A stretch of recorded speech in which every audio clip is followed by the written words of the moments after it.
Thanks so much for tuning in to this week's Tits and Giggles. I wanted to do something different this week. I wanted to it to be a little bit more funny. So I wanted to interview female comedians and talk about boobs. So these two guests this week are hilarious guys. I can't wait for y'all to meet them. So let me take it to my guests this week. Hey. They here, girl. Yes. So I'm April. I grew up in ATL, but I've been in New York. It's 10 years. This is my 10-year welcome party. It's COVID. Welcome to New York. Yes. But yeah, I do stand-up comedy. Yeah, so my name is Courtney B. I am a comedian. I am from Detroit, Michigan. I went to Florida A&M University. Shout out to all my Rattlers. And yeah, I do comedy full time. And I did 4 commercials last year. Yeah. We're working on actually booking a sitcom this year. So 2020 ain't dead, y'all. Facts. That's what's up. Yeah. All right. So how long have you been in comedy? Professionally, I've been doing comedy for maybe about 4 or 5 years. Almost 10 years too. Yeah. Wow, that's a long time. Actually longer because I started in Atlanta. So yeah. I have to ask you some comedy questions and some boob questions. How has boobs played a part in your comedy? I talk about my boobs in my comedy, obviously because they're here, but I had a breast reduction, so I have a whole bit about that. So I talk about my jokes because my homeboys was not about that life when I had my breast reduction joke. Yeah, girl. They had a whole going away party, signed a petition before my breast. Yes, before my breast reduction, girl. The night before my surgery, and they had signed this whole petition about me getting a breast reduction. But yes, it doesn't affect my comedy, but I'll talk about it because it's life. I'm a girl. Yes, actually, they do play a part in my comedy. I'm always pulling stuff out of my titties, always pulling stuff out of my titties, whether it's food, whether it's drinks. When the coronavirus started kind of becoming a big thing, I pulled Lysol out of my titties, started spraying the audience. You know what I mean? Just kind of using them as props. That's what they're here for. You know what I'm saying?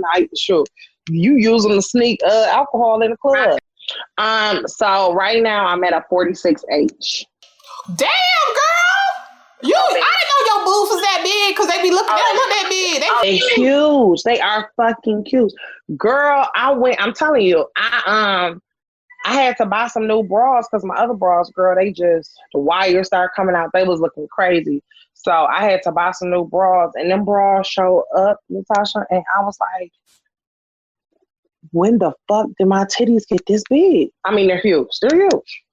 Girl, Lord Jesus. So I originally was a G, okay? And I have a whole YouTube video. When I had my breast reduction, I had to get it covered through my insurance because that's the only way I could afford it.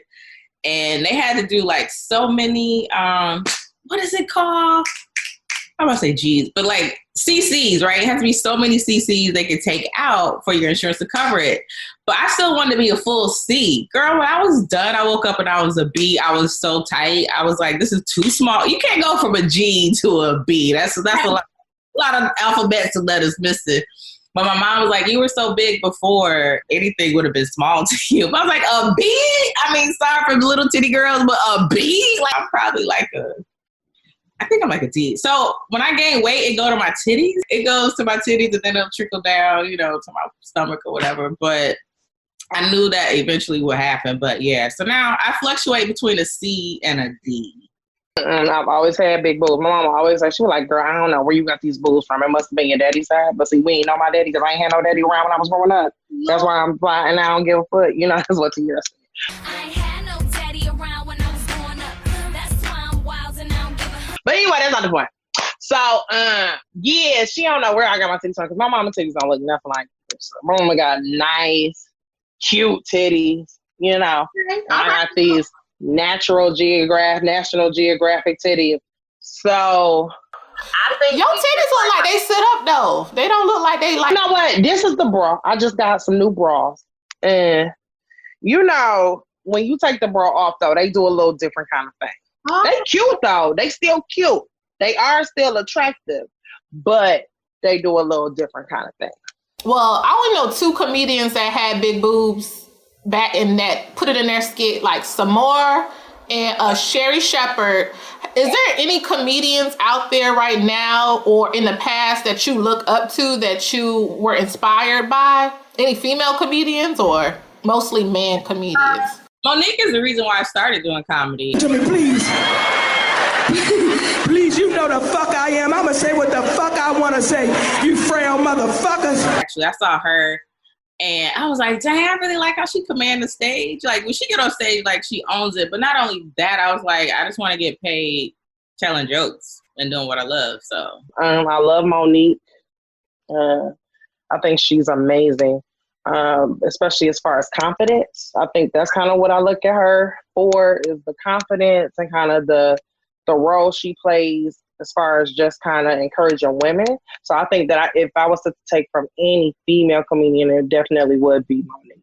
I look to a lot of the male comedians, of course, like Dave Chappelle. Boob capital of North America, looking for great New York boobs.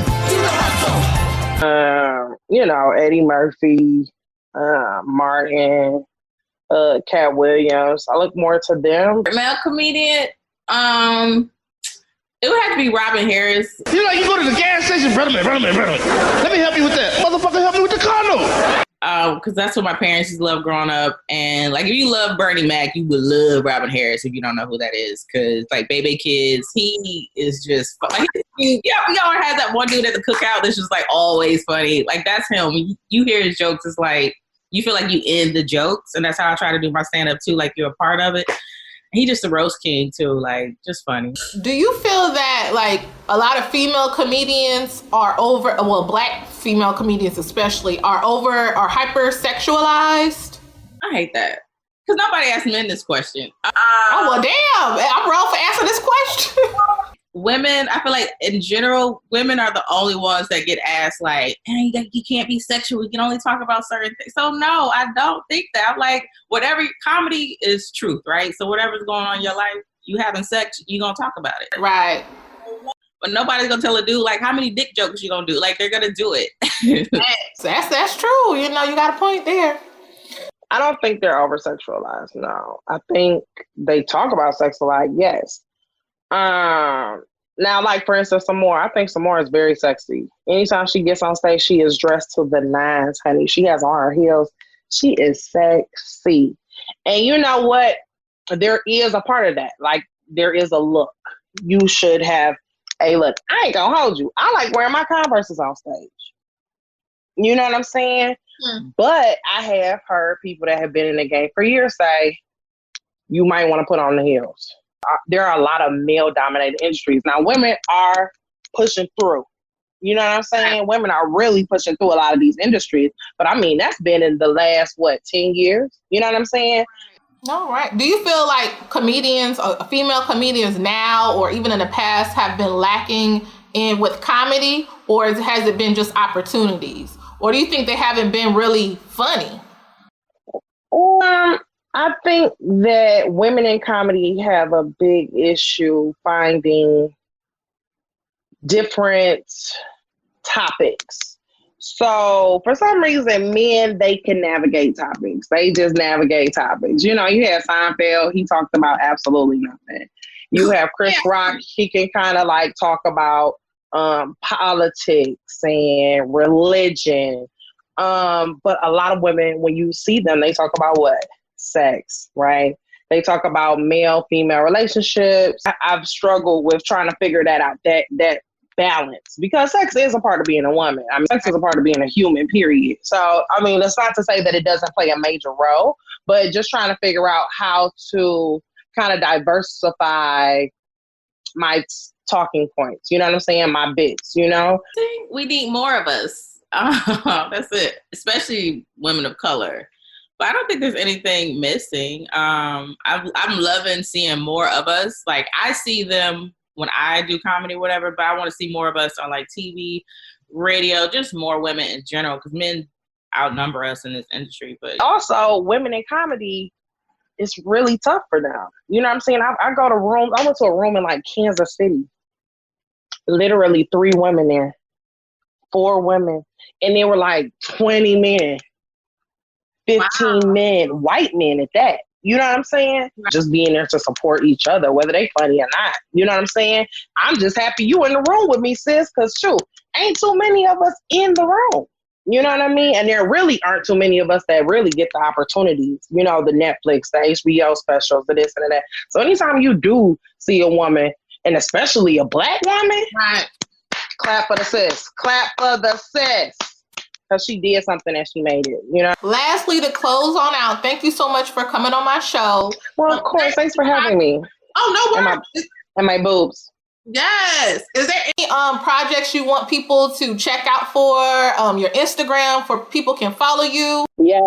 So make sure you all follow me at My Life Is a Joke TV. That's on Instagram at My Life Is a Joke TV. I do a live called Comical Conversations every Friday at 9 p.m. What else? I'm constantly doing stuff, whether it be shows. I'm working with some comedians on doing an improv show. So yeah, you can follow my YouTube channel at Veganish Naturalish. Like, I was vegan into the pandemic because I was like, I can't be on my last days and never have cheese. Like, come on now. I'm currently working. I submitted a few things to like ABC or whatever. I'm just working on a TV pilot because we got all this time on our hands now. I'm like, let me finish this pilot real quick. And that's it. We've been hustling. We've been grinding. So yeah, it's been an amazing journey. All right, follow me on the Instas and the Twitters at April Body. Thank you. Bye, Tasha. Cat Williams, I don't know what happened to him. That's what I'm saying. I hope he okay with Corona. The Corona out here. Cat, the realest nigga out. I'm gonna edit all this shit out.